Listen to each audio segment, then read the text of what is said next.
Hi, welcome to the property update on coronavirus and how it's affecting the real estate market in Australia. Please subscribe and hit the bell and we'll alert you to the next video. My name is Barry Ison. I have over 30 years experience in the residential real estate market and 30 years in finance industry. Also, I've been a property developer and a partner in an architectural company. So I have vast experience and knowledge in the real estate industry. I operate my own real estate business, Barry Ison Real Estate. I show investors how to start with their first investment property or their fourth and build a property portfolio for themselves. I have access to properties located across Australia in various capital cities and rural areas such as Queensland, New South Wales, Victoria and South Australia. At the end of this video, I'll give you a property tip. As a bonus, I will discuss growth areas during the coronavirus and high rentals on properties. Also, tips on misleading information about the property industry. Now, to the topic of the day, coronavirus and its effect it is having on the residential real estate market in Australia. Now, let's look now at what's being said at this time. Most of the real estate commentators and news media are from Melbourne and Sydney. A report on these two cities if that represents the Australian market. This is not true, as the Australian real estate market is made up of thousands of markets with their own local circumstances. These statements are misleading to investors to the state of the Australian real estate market relating to the coronavirus. A large number of unemployed are located in major capital cities or areas of large tourist spots, as the industry mostly affected are service industries and hospitality, and not all markets are affected. This means that the majority of capital cities and tourist locations, capital growth is down, rental vacancies are high. This will change once the employment returns in the coming months and we get through the coronavirus. This is just the opposite in some regional areas of Australia, as they are going very well, achieving low vacancy rates and high rental returns more than what the major cities. These areas should be considered when investing, as entry price is low and rental returns high, depending on the location, etc. Also, the first home buyers are active in the regional areas with the state and federal government incentive schemes. They are buying house and land packages and older properties.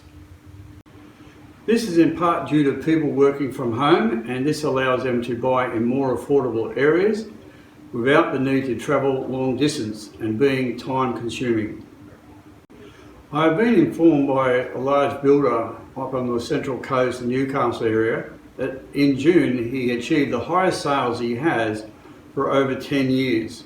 And this gives you an idea of how the regional areas are doing.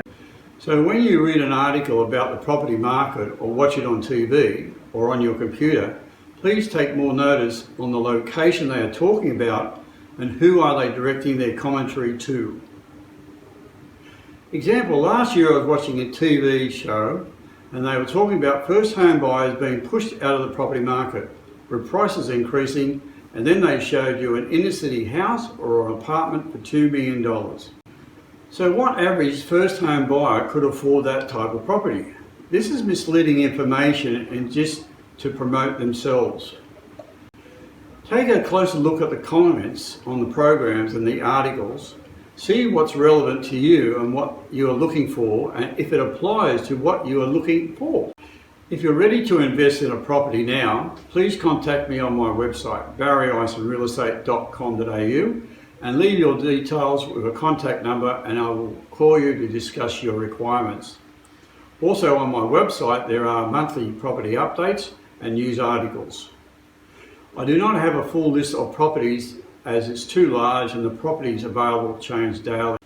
A large number of my clients prefer house and land packages priced between $300,000 to $800,000, as the average prices would be about $520,000. They're interested in high rental returns around 4.5% to 5%, which includes dual keys. These properties show around about 5% to 7% rental return. At this time, the regional areas are showing better rental returns with lower investments required to get into the real estate market and obtain capital growth and high rental returns. So after I find out what my clients require and can afford and what location they are interested in, I show them a few options and research on these areas.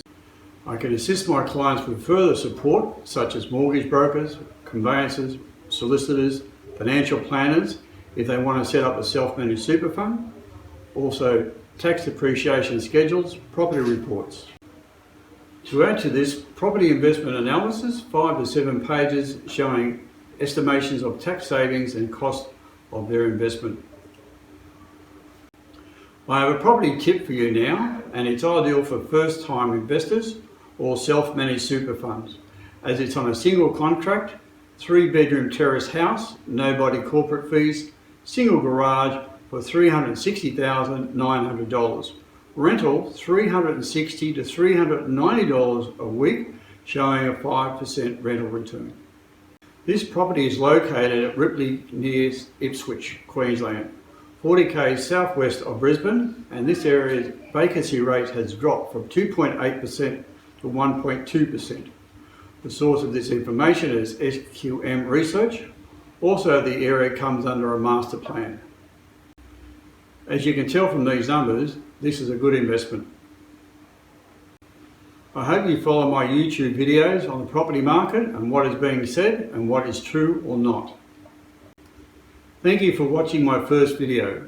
Please hit the subscribe button and hit the bell next to it, and you will be alerted to my next video.